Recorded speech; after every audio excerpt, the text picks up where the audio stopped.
because our deepest wounds often reveal our greatest purpose. Welcome to the Court of Connection. I have a special guest today whose name is also Danielle. She is a licensed therapist and also an astrologer. So what a perfect person for my for my show, and I'm so excited to share you with everyone. Oh, I'm so honored to be here with you and your audience, and I'm excited to dive into all the cosmic wisdom that the stars have for us, and also how we work with that, individually, and how that can be in service to our lives and our integration and living authentically. Beautiful. Well, I first want to start by saying cool names for your businesses. It's Start Within Therapy and then Stars Within Yes. for your Yes. The Start Within has been, I've had my private practice for a while now. I started practicing in 2018, and astrology came several years later. And then I was like, what am I going to call this? And it was like, well, I'm all about going within. And it's like, that's what I do with astrology too, is like pull the stars and let's bring them within, and just like, how do we work with this individually and in service of our lives and our relationships? And I was like, perfect. Let's do stars within, keep it streamlined. I love it. I love it. So how do you know Shelly? I didn't even ask you that. So she actually heard about me through a family friend. I have a friend who, it's actually my husband's really good friend. They went to college together. His sister, and she used to babysit her older sister. It was like this funny little web of connections. And then they had put out kind of a line like, does anyone know anybody who wants to talk astrology with us? And she threw my name in the hat, and they sent me an email, and I was like, absolutely. I had so much fun on their podcast. They are a blast. Yes. They're so much fun. Yeah. It was Oh, great. good. Well, for people meeting you for the first time, myself included, how do you describe the work you do in your own words? Yes. So probably getting into a little bit of like my journey of how I've ended up here, because it's still unfolding organically how this has developed professionally. I went to school for professional counseling, and I graduated from Texas State in 2010. And then I took a break from everything, and I had my daughters, and then I stepped back out and decided okay, it's time to start. And I didn't actually start practicing till 2018. And then through that, I was always looking for theories and models in the therapeutic spaces that were talking about like the soul, but from an academic or scientific language. And so I bumped into a few, and it was getting close. And then I learned about internal family systems, IFS, and self with a capital S. And to me, I was like, oh, this is such a a spiritual, psychosomatic spiritual kind of process. And I was like, this is amazing. And so I was like, I really started getting into that and the multiplicity of ourselves. And then astrology kept popping up. And then I was starting to study that because it blew my mind, because I could not understand anything on my own. So I enrolled in a program, and it was like a 1.5-year certification where they just kind of sent so much information our way. And then I took some time to integrate that. And I couldn't help but see the connection between people's individual parts and then the archetypal energy of the planets. And then I started to pull in people's charts into the therapeutic space if they were open to that.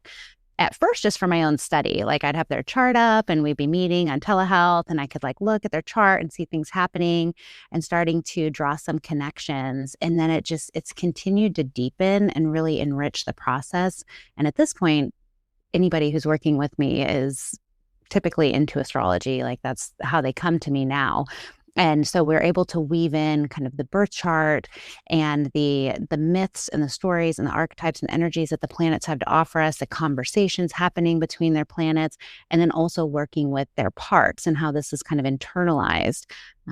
And it's, like I said, it's still unfolding and it's still developing over the last couple of years, but it just continues to get more and more rich. This is such a crazy synchronicity again, because first of all, we chatted before we started this episode and we've had all of the same kinds of dogs in our lifetime, which is hilarious. Yes. Our name's Danielle. Yes. But more than that, I actually just quit my 9 to 5 job that I've had for 9 years. And I'm stepping out on my own, and I'm building a coaching business. And I have always, since this idea came to me, was like, I really want to incorporate astrology on some level into coaching, because you hit the nail on the head. It is so intertwined with our patterns and our desires and our path and all of these things. I mean, it's brilliant. I don't know near as much as you do, but that's so cool, because it's something I deeply want to integrate into that process too. Yeah. I love that. And congratulations, taking that brave step to complete something a place that you've been in, a nest you've been in for 9 years, to step out of that and say, okay, I'm gonna do this in pursuit of my dreams. So Yes. great. I'm excited and equally terrified. I have never, I'm like, people are like, well, so what exactly are you doing? Like, I don't know yet. I'm going to figure it out as I go, Okay, right. Trusting the process. Yeah. So what was the moment that you realized healing had to start within for you? So I typically, my temperament has always been pretty introspective, and through my own journey and my own, different heartbreaks and traumas over my life, I really kind of stumbled into it, as I think most of us as therapists do, studying myself and being like, okay, I want to understand this on a deeper level and also help people along the way. And so I think the deeper that I have gone with myself, the more meaningful and deeper my life, my relationships, all of that it's so within, so without. And this idea of like, you can't pick fruit from a fruitless tree. And so like growing that fruit myself, and I've always kind of been like client or patient zero for most of my work, of like, okay, like I learn about something and how it's helped me, and then offering that to others if it resonates and if they find that helpful. And it's it really, it just has always kind of fit. It actually isn't something I have felt like from it, like, I'm going to go into this field, at a young age. Like, it just kind of, one thing led to another. And it was like, oh, here's this program. It's available. That's where I'm geographically wanting to be. It's just starting. I'll just pop in, see how it goes. And it was just kind of been like that my whole path, like just following similarly to what you just described, of like, I don't know where this is taking me, but I'm feeling the call. So I'll take the next best step, and just kind of letting things unfold that way. So powerful. Yeah. You made a really cool point, or a really good point. I always say this, the best thing that you can do for the world, the people in your life, is do your own work. Yeah. And we're so conditioned to believe. I've been in recovery for 10 years, so I have a lot of the language. I've been obviously going inward for a very long time, and this tendency to, when something comes up in us, to blame someone else, right? It's this we live in this projecting world. And when you start to do the work within, it becomes this fun journey of like, ooh, what is this mirroring in me? Like, what this interaction right now is bringing something up in me, and versus being like repelled by this person, I'm curious now, like, Yes. what's going on? What's going on in the world? Yeah. I love that. Yes. And as Carl Jung says, like, we'll never get to the bottom of our psyches. And same with astrology, with all the layers, and just, you can go deeper and deeper and deeper. It's like, it's a never ending journey, which can be so exciting and energizing for some parts, and also maybe overwhelming to some parts who would like to check that box and move on. Like, I healed that, I can move on. Nope, it'll be back. We're doing the spiral, looking at it from different angles for the rest of our lives. Mm-hmm. Yeah. Man, I do a lot of digging into astrology. I haven't taken a course or anything, but there's so much. Was it overwhelming for you to start to dig into astrology? Yes. So overwhelming. I often say, when I have birth chart clients, or or even workshops that I've led, I'm like, okay, just know it can feel like you are drinking from a fire hose. Like, it is a lot. Like, it's like, I'm so thirsty, I want this, but this does not feel satisfying because it's just so much. And the program that I took, they even told us during the program, they're like, we're giving you about a decade's worth of information in a year and a half. So I really had to be patient, which some of my mastery, parts don't always enjoy, kind of sitting on my hands and just allowing things to integrate for a long time after that program of just kind of, again, as start within studying my own chart. How is this in service to my own life? Understanding the transits, what they feel like in my body, if it's something that pings for me, and then stepping into, just gathering people like, hey, can I read your chart? Will you just tell me, for free, come on, let's. And so I was doing a lot of practicing on family and friends and starting to learn about the different ways it shows up. And of course, my own children and my partner, constantly just studying these charts and then charts that are available and looking for patterns. And it really is a lot, but then it does start to integrate, I guess, as with anything we're learning. And then it starts to become, just like learning a language. It just is accessible in a way that you don't have to work so hard like you do on the forefront of it. Like once you kind of have that strategy of how you're bringing in the information and then patient enough to let it sit and really decide how that feels for you and your experience of the different things you're hearing or reading about. And then being able to share it and disseminate it. Yeah. How important do you find well, we kind of just talked about this, but the North Node versus South Node, is that kind of is that your basis for client work? It's a really, really significant aspect of our charts. And I know some astrologers who quite literally will only, they'll do birth chart readings just on the North and South Node, and of course pull in typically the lights like the sun and the moon as well. And I find that it is so fruitful, and it is an aspect of the chart with clients that when I bring that in, there seems to be a deep resonance and almost a sense of relief when we start to get into some of these concepts, because for your listeners, the North and South Node are the story, and the symbolism behind them is your North Node is where your soul wants to grow in this life. And your South Node is, if it resonates, past life gifts that you're coming in with. And so the South Node tends to be a comfort zone that we'll kind of just fall back into and hang out there, where the North Node isn't typically very comfy. We're stretching, we're building new skill sets, and we're trying to kind of get ourselves to point in that direction, so to speak. And typically, it's like they say the North Node is the head of the dragon, the South Node is the tail of the dragon. And the tail of the dragon and the head are disconnected often in the first half of life. And so the tail can be distracting. It's kind of whipping around back there, and it's not really helping you on your trajectory.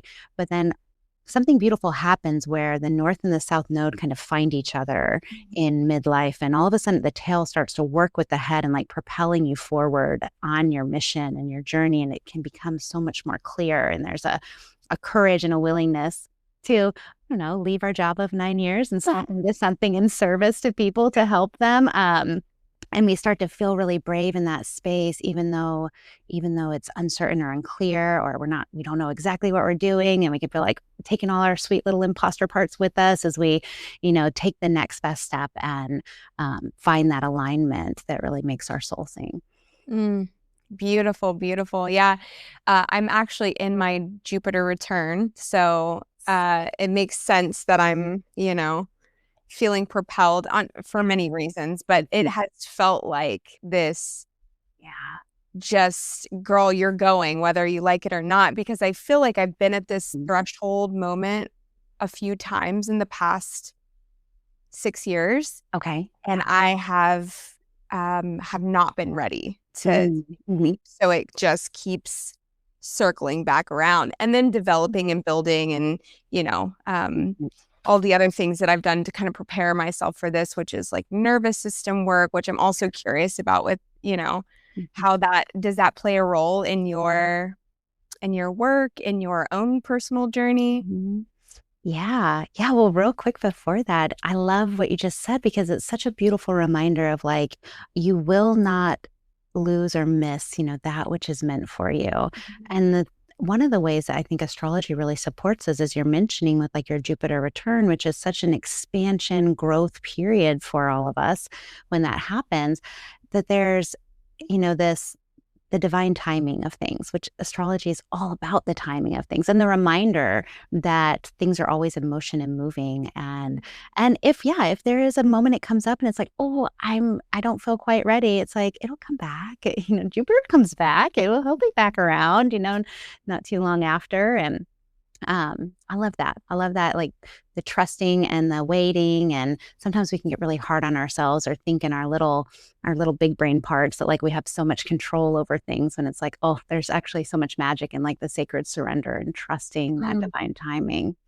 Yes, girl. Yes, yes, yes. Yes. Yes. And the nervous system. Yes. Oh my gosh. Nervous system, everything, right? I love how much clout the nervous system has been getting like on social media. And it's like, oh, yes, this is like the ticket. Like as a human being with a nervous system, we are herd animals. We sync up with each other. Our nervous system is constantly just testing the environment, safe, unsafe, safe, unsafe. And the more connected we can be with that process and where we're at, the state of our nervous system, how we can help ourselves regulate. And sometimes I think there's some information out there like we should always have a regulated nervous system. But truly a healthy nervous system is going to activate, but then can also come back down. And that tone of the vagus nerve to move us into our different nervous system states. And it's definitely something that I pull into my work. And I just, nervous system healing is the key to so much. It unlocks so much for us. It is. It is. And it gives us the capacity to hold something bigger, right? That's kind of what I'm working on and working through right now is I'm stepping into this like big chapter in my life, right? I have no idea what that's going to look like fully. I have a dream, a vision, but I'm holding it loosely, but with that is going to come, with the desire of more, right? Of more, expansiveness, stepping out of fear, being able to build something without someone telling me how to do it, what to do outside of support, right? But it's like, I'm only accountable to me, right? Yes. Part of that is going to be like allowing for more money, right? All of these things require you to work on your nervous system around that because it feels unsafe on so many levels to receive more than you have, right? Yes. Yes. And so, yeah. I love that. It makes me think of the concept of vesseling in alchemy. Have you heard about that? Where it's this idea of like the ancient alchemists, they had which now we kind of look at like, oh, there was some projection happening there. They're trying to work with this transmutation, and there actually could be a psychological process that they're trying to work out with material things, turning the lead into gold and this idea of like turning our leaden feelings into treasure. And there was so much instruction about the vessel in which these processes would come forth. And I think there's something so powerful about this idea of like our nervous system and the concept of vesseling. And the rules that they had for the vessels were like, the vessel must be clear so that you can see into it. You can observe the process happening. And so when we think about this, it's like, do we have insight and self-reflection and self-inquiry and clear sight into ourselves for our alchemical processes that are happening? And then the next one was that the vessel must be strong to endure the heat and the gases and the pressures that come from the process of heating up this lead. And then I think about like fortifying ourselves and like really being able to hold and endure through experiences that are stretching us, through uncertainty, through processes that are happening, that are just going to happen. And all we got to do is like hold, just like hold ourselves and allow the process to unfold within. And then a beautiful one that I love is the last rule was about the seal that they would put on the top of the glass vessel, and the seal was to prevent premature release of the process and also to prevent contamination from outside sources coming in. And so I think about this as like boundaries of like who do you let into your process and also without releasing it prematurely. And we don't want other people's stuff coming into our process when we're kind of in that vulnerable malleable state. And I think about that and like the strength of the nervous system being directly connected to us as vessels, because these processes are going to happen. And if we can just hold ourselves, it will continue to develop and there will be transmutation that happens internally if we can hold ourselves through. Yeah. Yeah. I there's this teacher, when I first started like dipping my toes into Kabbalah. I don't know if you're A little bit. Yeah, a I little bit. do, yeah. Kabbalistic teaching I find so fascinating, and he talks about the vessel and it being the central point of everything, right? And if you have a vessel that's weak or that has holes in it or that's leaking, right? Yes, We yeah. find ourselves in these cycle patterns, right? And being able to hold and transmute and move past kind of like what you're talking about is so vital to getting to the higher timeline, right? Yes, absolutely. Oh, I love that. Yes, there it is. It's like, and there's something so relieving too about this idea of like, oh, I don't have to be like in control or like in there, like making the changes. But if I can just allow myself to be still and to feel grounded and fortified as the vessel for these internal processes, then they'll just happen, which there's something, I guess, probably to my hardworking parts that are like, oh, another thing to do, you know? Yeah. We don't have to do anything. We just have to be. And our practices are what kind of keep us grounded and keep us feeling really confident in that space. Yeah. Yeah. On the topic of practices, what is I mean, I know it's ever changing, but what are some of your practices now? Hmm. Where am I at right now? It really is always changing. I think back on like I had seasons where it was like at least 30 minutes on the cushion every day, like meditate and, really holding space for myself that way. And I went through like 2 years of a lot of yoga nidra, that the body scanning and the non-sleep deep relaxation that offers for my nervous system. And really like that was like my main thread. And honestly, right now, my mindfulness practice is my puppy that I was telling you Yeah. about before, because it is like constant invitation, spin out or drop in, spin out or drop in, because she's wild. I love it. I love it. Have you ever been into tarot or Yes, okay. I did. I pulled a card right before this, What'd you pull? the Ace of Cups. Oh, yes. Overflowing, sharing all the overflow. Oh my God. Um, yes, I do. And my partner is really into tarot, and um, he's very deep into the psychology and the symbolism of it. He is a Jungian analyst. And so I love it because he will go like so deep within himself and into his symbols and, the dreamscape and all of that. And then, of course, I love to go into the ethers and, up to my guides and, all in marshmallow land. But we always end up at the same spot. Yes. It's magic. And I love it. It's like, there's so many ways to get there. It's like whatever resonates. Oh, so fun. I love that you have a partnership of just like mysticism and exploration, and it just makes it so much more fun. Yeah, yeah, so Yeah. much depth, like, that's what, Mhm. really seems to come from that, which he is a lovely Pisces Cancer moon, so Oh, the waters pull me into that emotional depth in such a beautiful way with my, I have an Earth Sun and Earth Moon, so I can be a little bit like, "Let's ground it, let's make it real," or I've been dubbed yeah. before the dream crusher in the past, Yeah. bring it down to earth, like, what's the strategy? Let's be practical, so Mhm. it's a nice kind of balance, I think, that we offer each other in that way. Yes. What sign do you feel like you resonate the most with for yourself? Mm. Like what do you feel the most Mm. like? I really do. I have a lot of planets in Taurus. So my sun is in Taurus, but also my Venus, the heart space, is in Taurus, how I process emotions. And then my Mercury, how I communicate and think about things, is also Taurus. So Mhm. anytime I've read Taurus stuff, I'm like, yeah, that hits.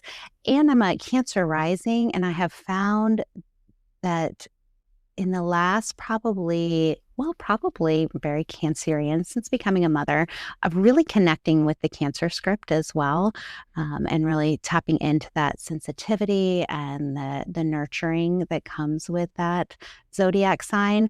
And so and I also have an Earth moon. It's a Capricorn moon. So the Earth I've always really resonated with. It's the slowest of all the elements. It's integrating along the way. It's the only element that holds shape. It takes a long time to kind of get going, but once it does, there's a real sturdiness to it and a real volition, and it can sustain and endure.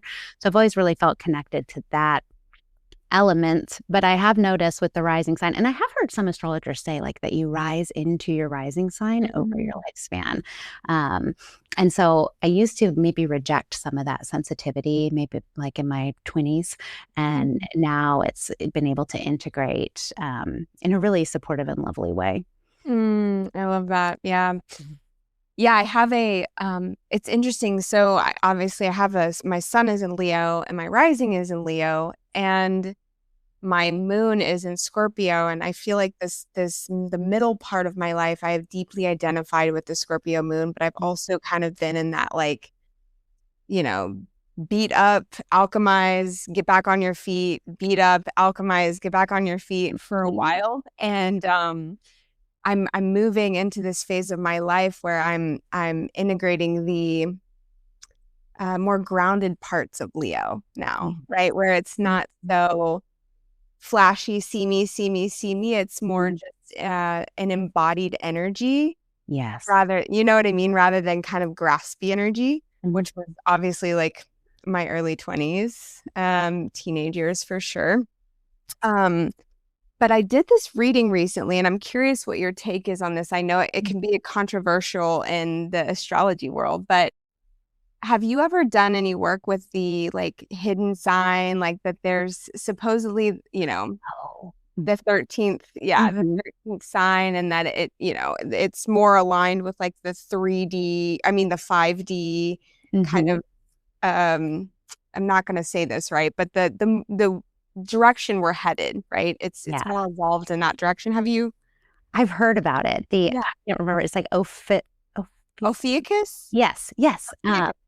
Yes. And the thing that I love about astrology is that there's not one truth. There's like multiple stories.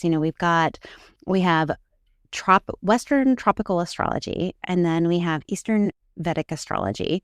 And if you pull up, like I do Western tropical astrology, and if you have any planets or angles that are below, now I think it's at the end of 24 degrees. So any planets you have before, let's say 25 degrees, will shift into an earlier zodiac in Vedic, because in Vedic astrology, they have adjusted over the last 2,000 years tell me if this gets into the weeds. So the Earth is tilted and there's a little bit of a wobble on the axes. And so they've adjusted for that to where it lines up with where the stars are in the sky.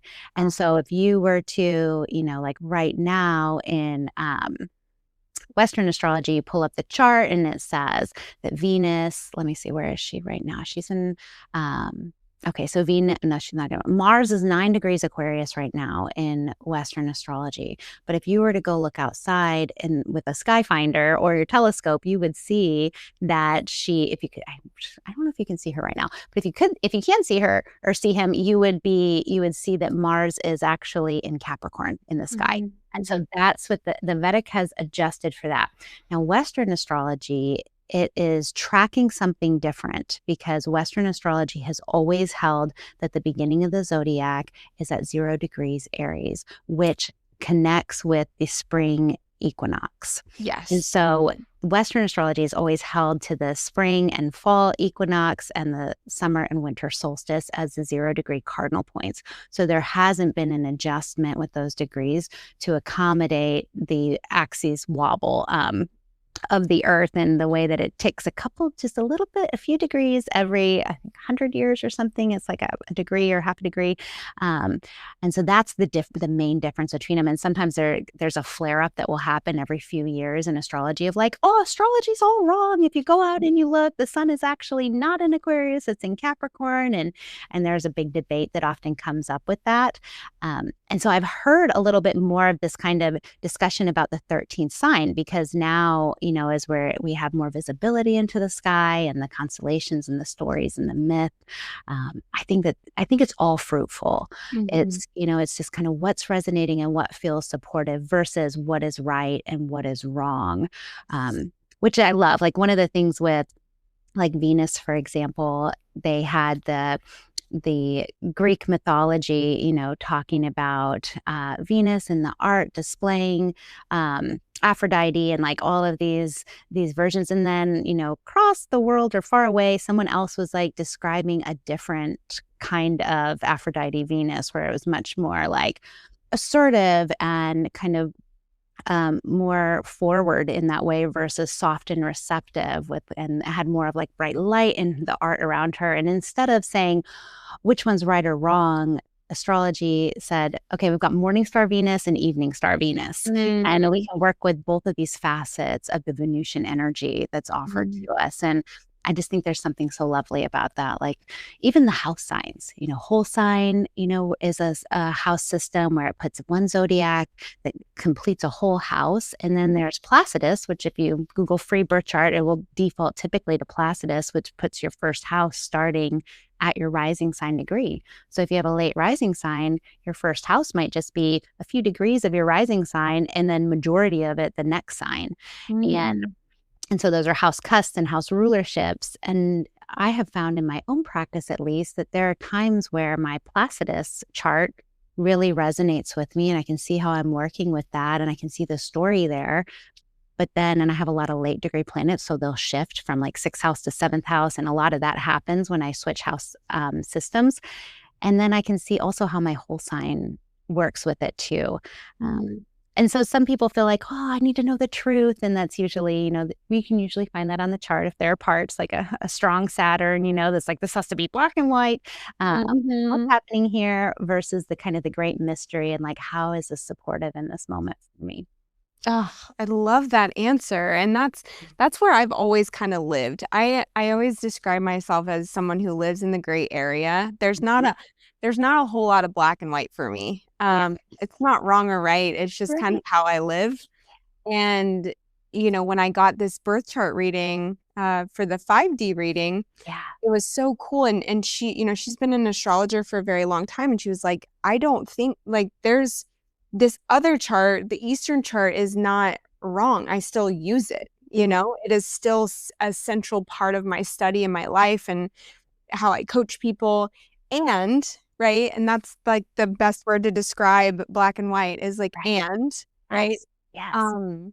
When I did the reading, my two of my signs, major 3 changed. Okay. To my son changed to Cancer. And she kind of talked about like this mother kind of like wise grandmother archetype, that I can see that I can see myself moving in that direction, right? Yes. So that makes sense to me. And then my moon actually shifted from Scorpio to Libra. And I was like, is this the relief I've been looking for? Yes. Up. Harmony. I am balanced. Amazing. I love that. But yeah, it was a really fun, cool thing. And I think I just always choose to look at the world from the lens of magic. And, if I feel, so your answer was perfect. If I feel that resonates with me at certain points, then I'm going to let it resonate. And if, this other chart does, then I'm going to let it resonate. So I love that. Yeah. And that wise discernment to know, like that inner wisdom of like, okay, this is what's in service for me right now. Yeah. It makes me think a little bit about like with meditation or with clients, and they're like, I feel like I'm making this up, and it's like, and they can get kind of wound up about that. And I love to share. It's like, you are making this up. Like the way your soul speaks to you is through your imagination and symbolism. So if your psyche or your heart is trying to communicate something with you, it's going through your filing cabinet and it's like, we're going to pull out this image of Donald Duck to represent silliness or whatever it might be, because that's what that represents to you. And then all of a sudden you'll get this vision of, Donald Duck doing something. You're like, this is bizarre. Or we have a dream about it. And it's like, you're absolutely making it up, but your imagination is the way that your soul can communicate with you, which I think is why children are so directly connected to source. Yes, yes. So beautiful. So you have 2 daughters. Has it been like a helpful tool to utilize astrology in parenting and understanding them? Yes. Oh, so much so. And they're very different. It's been so helpful to have astrology for parenting, to recognize individualism, especially the moon. I've always been really partial to moon signs. I'm always curious what people's moons are. There's this, everyone walks around saying, like, I am a Taurus. And, it's like, it's just one sliver of this like really beautiful, complex pie that we have within us. And the sun sign getting a lot of clout, in the newspaper horoscopes and all of that. And, but the moon, that veiled internal experience, that, the temperament, the flash in the pan emotions, our attachment styles, how we feel safe and cared for, how we can be supported and nurtured. So the moon sign has been a really great tool in my parenting toolbox with my daughters, because they're very different. I've got one of my daughters is a Taurus moon and one is a Leo moon. And, while they're both fixed in their modes, we got fixed fire and fixed earth, the pacing in which they process is so different. Like my Taurus moon daughter, it's a slow build, but when we get there, we are holding, like we are in whatever emotion it is, and we're going to endure for a while. And I just have to sit on my hands. My cardinal moon is earth, but it's like, okay, well, what do we do with this? Like, sit on my hands, let her be in her process. And she hangs out there for a while, and then she comes down. Versus my other one, who's fire, which is so fast. And it's just like spikes and drops, spikes and drops. It's like flare and then fine, flare and then fine. And that's a very different way of moving through emotions than what I do personally and what my oldest daughter does. So that has been so helpful, just to be like, oh, there's that Leo moon, like just it's sparking right now. It's throwing off its flames. And then I also know with the Leo moon and, that feeling really unique and special is something that just makes her glow. And there's, and knowing that about the Leo moon, and then knowing about like the stability and security that is so, and the resistance to change and needing a lot of transition time for the Taurus moon, and being able to know that about them is so in service, just to keep it individualized, to see the individual in there and how I can meet them and meet their needs in that way. Love that. So beautiful. What does it mean when a planet or one of your signs is at the 29th degree? Yes, the anaretic degree, like your moon. You have that strong Scorpio moon, and which you were saying earlier about, that kind of like phoenix, like burning up and then going to ashes and being reborn, and that constant transmutation, with Pluto as the modern ruler of Scorpio, and your Pluto also being in Scorpio. So he's right there in his castle, like with that moon. And dark moon Lilith, I don't know if that's a point you've ever played, as she's conjunct your moon. So that's a deep moon. Yes. But yeah, it's like a mastery degree level. And so I kind of describe it as when you have planets at that last degree. So each house is 30 degrees, and we have the 12 houses, which makes a circle of 360 degrees. And so 0 to 29 degrees, 59 minutes makes up one of the zodiac houses. So when you have a planet and that 29 degree space, there is this, it's like the grand finale of that zodiac script. Like there has been other experiences at earlier, not that planets in earlier degrees are, less than in any way. This is not a linear better than less than thing. It's just kind of this, like, it's more of that, more emphasis, like the soul wanted to put more emphasis on that specific script. Like, Mm, and again, if it resonates, perhaps you had previous lives with other planets at earlier degrees of Scorpio, mm, and you were learning different lessons at those degrees. And then here you are with this moon, a very strong moon at the very end of Scorpio. mm, There is that grand finale. The newspaper horoscopes kind of started this cusp discussion, like a cusp. And I think that was an attempt to try to have it connect with more people. Like if you're at the end of a zodiac, you are on a cusp. But mhm, I have found through my work with people that that doesn't seem to quite hit, because it is more of like the grand finale. There can be like some teasers of what's coming next, which might be that bridge of a cusp energy. Just like if you're watching a show and it's a 12 episode season, that the show finale, and it leaves you kind of on some cliffhangers, but a lot of strings, get tied up and completed. And it's kind of like, oh, okay, that's where that was leading, and a mhm, lot happening, a lot of action. mhm, mhm. Yeah, wow. Yeah, someone told me, this is why I wanted clarification. Someone told me that it was like you had lived out this lesson multiple times. So I guess in so many ways, there's truth to that, you know? Yeah. Yeah, If it you believe in is. past lives, which Right, I right. Yeah, and there is that kind of, like a mastery kind of flavor to it. It's like, mm, but with that mastery can also come the more intense tests, like the mhm. final exams, if so to speak, too, of as far as lessons go. Yeah. Yeah, it's been a tough, I think Scorpio moons, I think sometimes get a tough rap because there is this level of, secrecy that happens, I think, in the evolution of, life, at least for me, where Mm. it just we hold emotions really close to our chest Yeah. and, have a hard time, and I'd love your perspective if you're like if you have better language for it, but there's this element of, really, really having to work through allowing people to see me and it Mhm. feeling safe enough to be seen in that. Yes.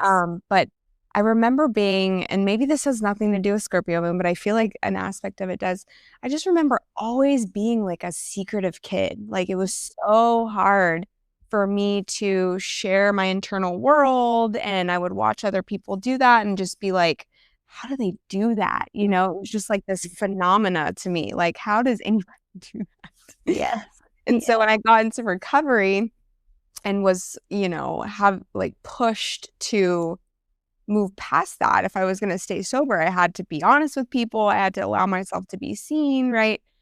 It felt like a death. Like I was like, I'm going to die being seen on this level, and had to really work with that energy so much in my life, to come to the point where I'm like, okay, see me, it's okay. Yeah. So yeah, what are Oh, your thoughts? wow. Yeah, beautiful. Awareness and your journey with that, and even thinking about, you as a little one, and like that that interesting experience to witness peers who are, moving through in a different way. And it's like, oh, how do they do that? And I see Scorpio, fixed water as the iceberg. And it's like this much is visible, but there's so much happening under the surface. And we know water is the deepest of the deep, just like literal water is always trying to settle at the deepest point possible. It's traveling down to the roots. And gravity is always going to pull it as deep as it can. And so water in general, you know, we've got Cancer, Scorpio, and Pisces. Those planets do tend to, it's more of that intuiting, sensing, feeling experience. And often language falls short of the embodied experience or the emotional experience that we're having. And Scorpio goes the deepest of the water signs. And so I have found that a lot of Scorpios will go mute because there's been wounding around that, where it's like, I'd rather say nothing than to say something and be misunderstood. And Mhm. so I even think about like poets and musicians and like, these experiences of language that have that extra layer for the emotional feeling that comes from the language. And so that's what I think of when I think of water signs, of like that extra layer. And there is so much around like just existing in places where language does fall short. It doesn't quite grasp it. And, Scorpio is like the love you to death and I mean it script. It's like merging souls like on this deep, deep level. And I can imagine that was quite a journey to try to like bring that up for visibility, and that the vulnerability in that of like, will this be received? Will I be understood? And this ties right into your North Node in Aquarius of like Yes. learning to be comfortable with being misunderstood. And that place of having to kind of overexpose yourself in ways, and then notice what comes up in those spaces. It's a probably I'm just thinking a lot about what that must have been like for you, and just that challenge. Oh, you're so sweet. Wow. I am just so I could literally talk to you forever and just, I'm like, what is Yes, your the favorite same. kind of client? Like What was that? I missed that. what is your favorite, like, not kind of client, but like focal point in your work with a client? Mm, that's a great question. I do find, and I feel so grateful for this, but like all of my clients, like I just delight in them. I mean, I think anybody who's like using their hard-earned resources of money and time to come into a space to like, want to know themselves on a deeper level is just like, oh my gosh, like I work with women mainly. And so I have all women right now, and they're just, they're all just amazing. I'm like, yes, babe, like this is fantastic. And always, have my cheer parts that are like, you're doing so great, but I think like the meat and potatoes of it, like what's really energizing is while often people come into the therapeutic space most of the time, not always, but most of the time, because something's going on. It's like, okay, I've been wanting to do this and now this has reached a threshold. I really need support in this, or there might be some sort of crisis or fire in their life that's happening. And that's often a big part of the therapy process of like putting out fires, and how do we like hold ourselves through, and learning skill sets in that. But I find that the really meaningful, deeply transformative work comes when there is a level of groundedness available, and maybe things aren't as like pop-a-mole crises happening all the time, and we can go really deep into that kind of psychoanalytic place of working with the symbols, working with the psyche and the subconscious and the different parts, our younger parts, going into that kind of inner child space, and like radical self-compassion and love, and being able to parent, mother, ourselves in a way that is supportive. And to me, there's so much magic in that. I think it's the closest thing we have to like literal, like time traveling, of like being able to meet a younger part, show up for them in a moment of overwhelm or trauma, and be able to hold space or be with them during that experience in the visualizations.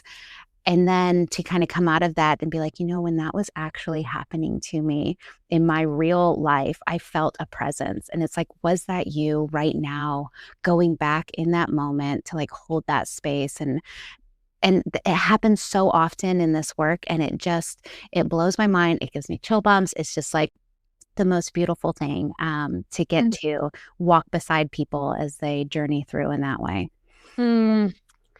Wow. Yes. Yes. Yes. I have thought about that concept before. I don't know if you've ever seen Interstellar, but it's like, yeah, Interstellar is amazing. But, it's obviously the theory that all dimensions are happening at one time, right? Time is not real. Yeah. Time's not real, right? So, what a beautiful and comforting thought to think that I was always the one that was supporting myself in those really scary, deep moments as a kid, right? Oh, Yes. Yes. so And it's like, beautiful. it is. It's so mystical. And there's so much that we don't know Mhm. about ourselves, our psyches, this world, energy, the great mystery of what happens when this life completes, and Mhm. being able to kind of be open to all of that and then still find connection, I think is just the ticket, how we exist, as you mentioned, in the gray space and how we can be, fluid and open to all of the things that we don't know. My favorite, my Capricorn moon that likes to be a master of things. One of the most relieving things, I think it was a meme on probably Instagram, but it was like a pie chart. It said, it had a little sliver and it was like all the things you know. And then it had like a little sliver next to it and it said all the things you don't know. And then the rest of it said all the things you don't know you don't know. Yeah. Like, oh my gosh, I feel so relieved in being able to be like, I don't know. I have no idea. And the more I learn, the more I realize I don't know. Yes. Which is, these lives, it's an adventure constantly. It is an adventure, and it's so fun to be able to like take whatever position you want, believe whatever you want. Like you get to believe whatever you want, and there's no right way, wrong way. And I'm so fascinated by humans and what they anchor into, what keeps them alive, what, gives them hope, and, all the different ways that we do that. Because ultimately it's really just having this belief in something greater than me, bigger than me, that can hold me through this journey of life, whatever that is for you. So absolutely. And this deep belief that I have around, everyone is always doing their very best. And sometimes when I'm feeling really frustrated with humans or the way things are going, or it's like, oh, if we could just be more loving and we could just be more open, if we could all feel safer in our bodies, like, couldn't this be so different right now? And then I think about, if it resonates, for others, how brave we all are to be here right now on the earth as we're going through so much transformation and evolution. And when in doubt, zoom out and kind of, get real big with it and be able to see it from that level and tap back into that compassion to go, yeah, like, even if I don't agree or see eye to eye with, so and so, it's like they're doing their best and we both decided to be here to do this right now. And how amazing is that? Yep, absolutely. What parts of yourself did you have to reclaim to step into this work? Definitely my sweet little second grade neurodivergent, hyperactive young parts. I have found that the more that I honor those young parts and really validate them and hold space for them when they come up, the more my self-trust just continues to strengthen. And there were a lot of different, and I think too with the Cancer rising aspect, as we mentioned before, and rising into that Cancer script, being able to kind of mother myself with that warmth. 4 parts, in the internal family systems theory, we talk about an aspect of the psyche that's called the exiles. And those are parts of self that are just too vulnerable to be in this world. And so the system decides, the protector parts, the managing parts, they decide that they have to like put that part away, like lock her up in her room. She's too much. Don't wake her up. Like, she can't be out. She overwhelms the system or floods the system, whatever it might be, don't make her upset.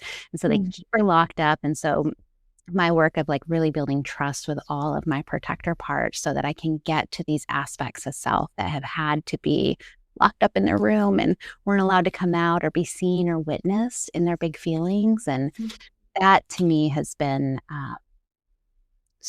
like a revolutionary for my internal landscape, to be able to have that self-trust, to have all of my parts trust me as the keeper, to assist them in their jobs, and then to honor them, when a part flares up and it like has something to say and it's got big feelings, it's like holding space for that and really trusting, just really facing like the truth of like really being like fiercely honest with myself too about it, and not being scared of that. Like that has been incredible work for existing in uncertainty, accepting my own messiness when I'm upset or when I haven't done things perfectly or right, and trusting that whatever is true will be true tomorrow. I can sleep on it. Like, I can have time with anything that bubbles up. I think that those kind of key points have been touchstones that have really like been catalysts for a lot of integration and a lot of internal harmony that comes after that hard work. Yeah. Thank you for sharing that. What would you say to someone like me? What advice would you give, or, whatever you want to share about being okay fumbling, right? Because that's a big part of that's a part that keeps coming up, right? That perfectionism part of me, the wanting to wanting to be the expert right now, that I think keeps a lot of people stuck, right? There's so many people are afraid to take the leap because they don't want to have to be this little fish in the big sea at some point again, right? Right. And so that's an aspect of me that I know I'm going to have to work through, of like not having it all figured out as Yeah. I'm working with clients. Right. Right. I think loving ourselves through, like really loving those parts that feel, that have imposter syndrome, and like validating them. Like, you've never done this before. Of course, there's going to be nerves. Of course, there's going to be mistakes, and it's all in service of learning and being able to like really honor and appreciate those parts of yourself that come up, even the parts who maybe use harshness or criticalness, and they're like, oh, you didn't do that right, or it's not good enough. Like you're never gonna get there, whatever the internal rhetoric might be. But being able to recognize like the service that they're trying to offer, that they want you to feel safe. And so they'll use some of that internal harshness. And depending on how much harshness we experience growing up externally, those voices often get internalized. And being able to recognize that and to thank those parts and really see them, while also just validating like that we all are messy humans that make mistakes, and it's going to happen. And the beautiful thing about stumbling is that we learn from that. And if there's rupture or disconnect that happens, we can repair from that. And that everything, I like to think about it sometimes as like gathering data. It's like we're all like little scientists, all our parts, and it's like, okay, I'm going to try something. You're trying something, you're experimenting. And the beautiful thing about experiments is that you're going to get information on the other side of that. And a good scientist, hopefully, is not going to be hooked into what they think it needs to be or how it should be. They're going to be open to the results of what comes from the experiment or the testing of the theory. And sometimes I like to like lighten it up in that way of like, I'm just gathering data. I'm constantly learning. Like, if we can just allow life to be a constant journey of learning, then we don't have to be masters. We don't have to be perfect. We can't be perfect. We've never done this before. Like, that's wild. And it's also wildly uncomfortable to be the student and to go to goo and to be like, I have no idea what I'm doing. And but to be able to hold all of that with the self-trust that like, I'm doing my best. And that is all I can do. And when I'm doing my best and I'm taking the next best step, and if life presents me with something wild, I'm going to trust myself to continue just to take the next best step.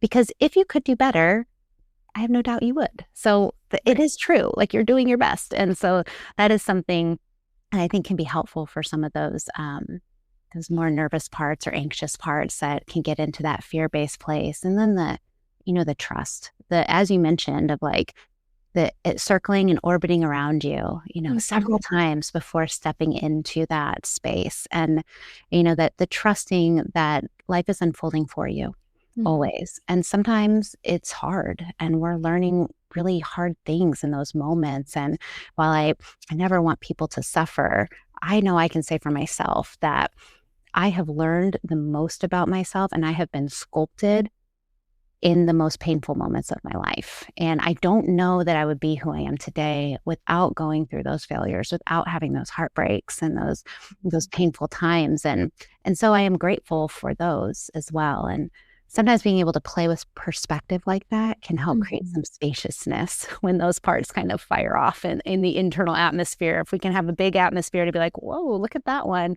Does that one need to go all the way to the moon? I don't know. Maybe just a little bit, and then we can find space around it and notice what else we can inject into the internal dialogue. Thank you so much, Danielle. I would be a client of yours any day. So on that note, like, please share with us where people can find you, your work, Yes, absolutely. work with you. Yes. And so I am always open to taking birth chart readings and astrology clients. That's always open. And that can be booked direct on my website, which is danielleknapp.com. And I also have a YouTube channel where I try to do it weekly. Sometimes it's every other week, just some astrology updates of what's happening presently. And that's kind of my main astrology spaces. And because I do weave together astrology and therapy, my Instagram is Start Within on Instagram. And my therapy website is startwithintherapy.com. And occasionally I have openings where people can come in. So if anyone's interested and they're in the state of Texas, because I'm licensed by the state, they can shoot me an inquiry and if I have space, we can meet and have a consult, figure that out. And if I don't have space, I can get you into a nest that I think you would feel good in, or get you on a wait list, whatever kind of feels helpful in the moment. Wonderful, wonderful. What are you most looking forward to this year, the year of the horse? Is there anything exciting on the horizon? Any passion projects? Anything that's Yes. lighting you up? You know, I don't know exactly where it's heading, but I feel like the fog is starting to lift a little bit. It has felt for a couple years where it's like taking a step, letting the fog clear a little bit, but still not being able to see like exactly where it's going. But it feels like it's kind of starting to open up. And I feel like when the year of the horse gets here, which is a powerful day, the 17th, it's our first eclipse as well, is on the 17th with the year of the horse. And then that starts kind of this portal of time to the big grand conjunction that all the astrologers are talking about on February 20th, when Saturn and Neptune come together at the 0 degrees of Aries, the birth portal of the zodiac. And so there's a lot of buzz about that. We got a sampling of it last spring, but they're really putting in roots. And they're going to be, Neptune will be in Aries and for 13 more years. And it hasn't happened at 0 degrees Aries in 9,000 years. I looked it up the other day because I was like, when was the last time Saturn and Neptune came together at 0 degrees Aries? And 9,000 years ago, like 7,000 BC something. And I think it was around like the beginning of agriculture, like something big like that, and like people settling. And so it's fascinating. So that's the kind of time that we're living in, which creates this really, like, what is planning? I don't know. Yeah, Right. I love to have a strategy and a plan, but it feels really open. I have an upcoming workshop happening at Mayo in Austin on February 21st. That's kind of really active in my mind right now, of going into the elements really deeply. And then I have a co-facilitator who is a yoga instructor and runs retreats, and she's doing like an embodied practice for each of the elements. So I'm really excited about that right now. And I'm having fun learning YouTube. It's brand new to me. And so that's been a fun place to kind of be like, oh, what's available here to do more long-term videos and be able to share with people. And I'm always enjoying watching how the work continues to unfold in my therapy space and how astrology continues to support that. Love that. Yeah, I was gonna ask you. I'm about to step my big toe into the water of YouTube, and I'm like, my mind is already like, it's gonna be hard. It's gonna be, and it's like, oh, you haven't even tried yet, Yes. So I'm looking forward to that, and just really exciting. practicing and being brand new and asking for help. And and just going for it. It's like, it's not perfect. I realized yesterday, I did a YouTube, I think it was yesterday. My shirt was inside out the whole time. I pick up my teen daughter. She's like, oh, why is your shirt inside out? I'm like, oh my gosh, like huge seams. I'm like, this is ridiculous.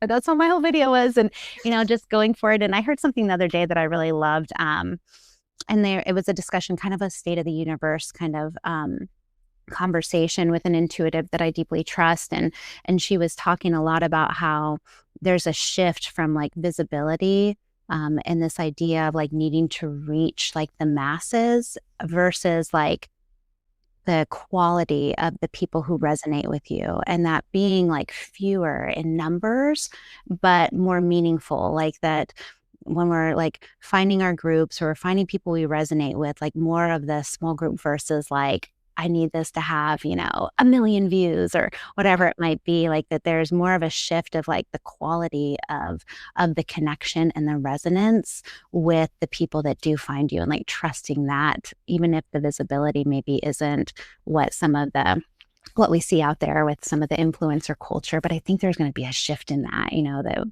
more authentic that we show up, and people feel that, and then when they resonate with you, they'll be drawn towards you, and there'll be sustainability in those connections versus like a 30-second viewership, and then on to the next thing.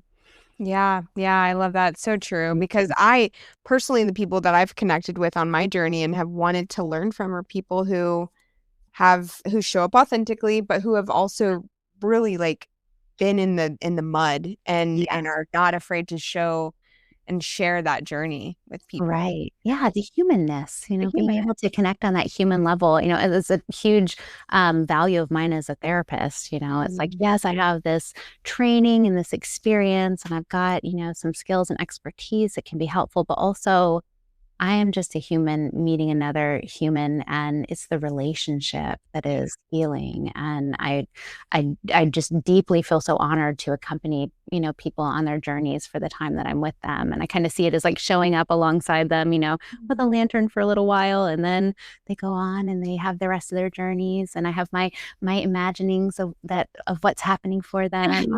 And, just that beautiful way that, yeah, when we can just acknowledge that we're all just stumbling along, that we're all learning all the time, and we don't have to be perfect, which can be so relieving to some of those parts that feel like we have to be perfect, which is impossible. And the bar always moves by design if we're seeking perfection.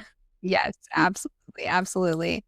Well, Danielle, thank you so, so much for your time, your energy. You are such a light, and I'm honored to, have some time and space with you, and keep doing what you're doing, because I know you're changing lives and helping people get connected back to their light. So, thank you so much, Danielle. This is such a dream, and it's so great to speak with you. And I just feel so much connection and so much depth. Like you said earlier, I could talk to you all night long. So. Yes, same. I'm sure we will connect again in the future. I feel that deeply. So, thank you. Oh, thank you so much. And until next time. May the cord that binds us to one another and to Source remind you that you are never alone, always guided, and always home.